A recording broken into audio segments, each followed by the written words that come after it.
Estelle, Mathéo, c'est le moment. Chouette! La parole de Dieu, c'est un livre merveilleux qui nous fait connaître le puissant Créateur. Oui, la parole de Dieu, c'est un livre merveilleux.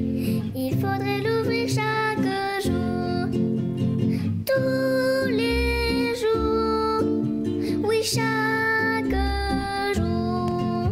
Notre verset d'aujourd'hui La parole se trouve dans de Luc Dieu, 2, c'est verset un livre 11. merveilleux. C'est qu'aujourd'hui, dans la ville de David, il vous est né un sauveur qui est le Christ, le Seigneur. Bonjour Estelle.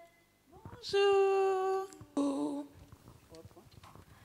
Bonjour Estelle, bonjour Mathéo. Bonjour. Vous allez bien? Oui, et toi? Disons bonjour aux copains. Bonjour les amis. Bonjour les amis. Aujourd'hui, nous entamons pour notre 40e étape la seconde partie de la route 66, appelée le Nouveau Testament. Nous avons Matthieu, Marc, Luc, Jean, Actes des Apôtres, Romains, 1, 2 Corinthiens et Galates. Aujourd'hui, nous voyageons. Le journal Washington Post est un journal anglais. Ce jour-là, il avait un gros titre. L'enfant le plus célèbre au monde. Savez-vous qui est l'enfant le plus célèbre du monde? Qui appelle-t-on le Royal Baby numéro 1? Bon, je ne sais pas. Imaginez-vous, nous sommes en 2013, à Londres. Ce jour-là, la ville de Londres est en effervescence. Une foule nombreuse, ça bouge, on entend des chants et des rires. Il y a plein de monde. Et oui, des inconnus s'étreignent et tout le monde est dans la joie. Mais pourquoi? C'est la fête nationale? Eh bien non, les Britanniques accueillent le Royal Baby qui vient de naître. Un bébé royal? Un prince? Oui, un prince, son Altesse Royale, le prince George Alexander Louis de Cambridge, est né le 22 juillet 2013 à 16h24. Ses parents, William et Catherine, sont les membres de la famille royale du Royaume-Uni. Il est l'arrière-petit-fils de la reine Elizabeth II du Royaume-Uni. Waouh! Et- Un prince qui vit dans un château? Oui, plus de 100 coups de canon furent tirés pour annoncer sa naissance. Oui, 100 coups. Du monde entier parvenaient des messages de félicitations aux parents et de luxueux cadeaux pour le bébé, pour le nouveau roi. En cadeau, le prince William offrit à sa femme Kate une broche en diamant.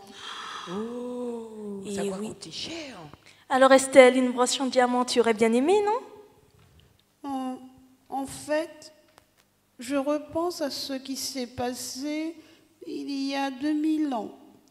Et je me sens un peu triste en comparant la naissance de ce roi à celui de Jésus, né dans une simple étable à Bethléem. Ah oui, je comprends. Jésus, lui, n'a pas eu droit à tant d'égards lorsqu'il est né. C'est vrai, ses parents n'ont même pas pu loger dans un hôtel. Personne ne l'attendait. Personne ne l'attendait pour célébrer et accueillir sa venue dans la joie. Aucune foule n'a crié sa joie. La rue n'était pas décorée de drapeaux de son pays. Ses parents n'ont reçu aucune marque d'attention de leur gouvernement. Seuls 3 mages étrangers ont reconnu en ce bébé couché dans une crèche le roi de l'univers et lui ont offert des cadeaux royaux. D'humbles bergers se sont prosternés devant lui après avoir admiré une chorale angélique qui leur annonçait le lieu de sa naissance.